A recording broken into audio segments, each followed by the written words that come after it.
Today's little exercise is called the click-clack. It was popularized by biomechanist Katie Bowman, who I think is fabulous. And so we're going to use it. If you can't easily get down on the ground, another option is to put this on your chair. Totally works, or stool. So I'm going to sit on it upside down. And I'm going to find myself in a place where I can feel my sits bones, those bones that point down towards the earth, that I can really feel myself on them. So I'm moving around a little bit, trying to feel like I'm really pretty even and on them. And if I need to in order to keep my body upright, I might want to put my hands here. It also just helps with the feeling of the exercise. So our goal is to keep our body upright, have our chin in, and our ribs hopefully over our pelvis. It'll change up a little bit as we go. So the click-clack is that we're going to tuck our pelvis, and then we're going to untuck our pelvis.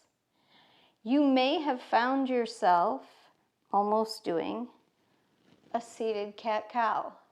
And the goal here is not to do that, but to leave your pelvis moving while your upper body doesn't.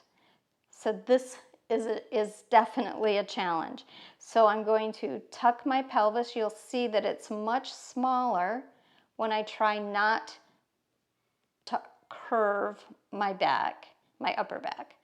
And now I'm going to untuck my pelvis. Let's add to it, let's push away with our feet to tuck the pelvis. I got a little more out of it that way. And now I'm going to pull with my feet really, my heels going towards my sits bones.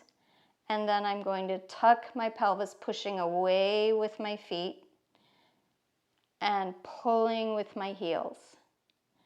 So push away with your feet, tuck, tuck, tuck the bottom, and then untuck. So I'm pushing away with my feet as I tuck, tuck, tuck. Even though I want to do something with my upper back, I'm not going to. And I'm going to untuck. So feel yourself rolling over your sits bones as you do this. Feel all the lovely muscles in your body. Just notice what muscles are working for you to tuck, tuck, tuck. What's really active? What can you feel? And then as you untuck, what do you feel? You won't be feeling your ribs because you're keeping it steady. And that really, getting the noise of your rib cage out, really helps you focus in on what your pelvis and the muscles around it have at their disposal to make this movement actually happen. I think it's really cool. And then to finish off, let's put them together. So now we will do a cat